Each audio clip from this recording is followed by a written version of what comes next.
கர்த்தர் நல்லவர். இன்றைக்கும் உங்கள் வாழ்க்கையில் அவர் நன்மையான காரியங்களை செய்கிறவராக இருக்கிறார். அவர் பெரியவர், பெரிய காரியங்களை செய்கிறார். இந்த நாளிலும் தேவன் உங்களுக்காக விசேஷமாக பல அதிசயமான காரியங்களை உருவாக்கி இருக்கிறார். நம்முடைய வாழ்க்கையில் நிறைய தேவைகள் இருக்கும். ஆனால் எல்லா தேவைகளின் நடுவில் மிக முக்கியமான தேவை ஒன்றே ஒன்று தான்.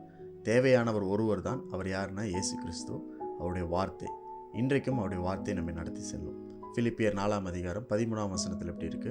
என்னை பலப்படுத்துகிற கிறிஸ்துவினாலே எல்லாவற்றையும் செய்ய எனக்கு பலன் உண்டு. இந்த வசனத்தில் என்ன படித்தோன்னா, என்னை பலப்படுத்துகிற கிறிஸ்து அப்படின்னு படித்தோம்.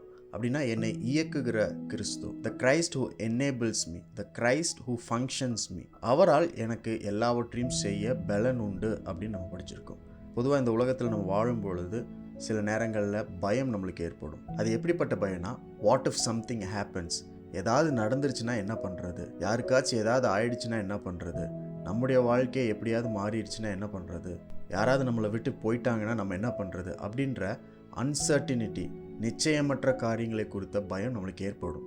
ஆண்டவர் நமக்கு நிறைய மக்களை கொடுத்துருக்கிறார். நம்ம குடும்பத்தில், நண்பர்கள், நம்ம வேலை செய்கிற இடத்துல, இப்படி பல்வேறு இடங்களில் அநேக மக்களை நம்மளுக்கு கொடுத்துருக்கிறார். அவர்களெல்லாம் நம்முடைய வாழ்க்கையில் மிக முக்கியமானவர்கள். ஆனாலும் எல்லோரும் நம்மை கைவிட்டு போனாலும், எல்லாரும் நம்மை விட்டு விலகி போனாலுமே நமக்கு அந்த பயம் ஏற்பட வேண்டாம். ஏனென்றால் உங்களை இயக்குகிறவர், உங்களை பலப்படுத்துகிறவர் கிறிஸ்துவாக இருக்கிறார். இன்றைக்கு நிறைய பேர் உங்கள் கூட இருக்கலாம், ஒருவேளை நாளைக்கு இல்லாமல் போகலாம். ஆனால் அதனால் உங்கள் வாழ்க்கை முடிந்ததோ என்றோ, உங்களுக்கு வருகிற ஆசீர்வாதங்கள் தடைப்பட்டதோ என்றோ அர்த்தம் கிடையாது.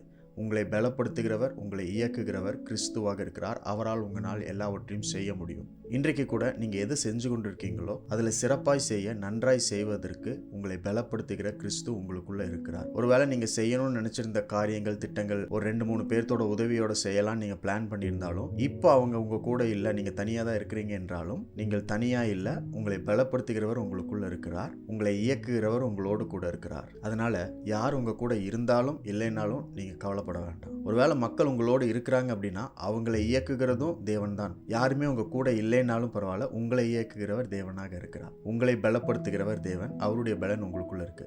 ஆகவே உங்களுடைய பலனால செய்ய முடியாத அவருடைய பலத்தினால கண்டிப்பாக செய்ய முடியும். இன்றைக்கும் அப்படிப்பட்ட காரியத்தினால தேவன் உங்களை நிறைத்திருக்கிறார்.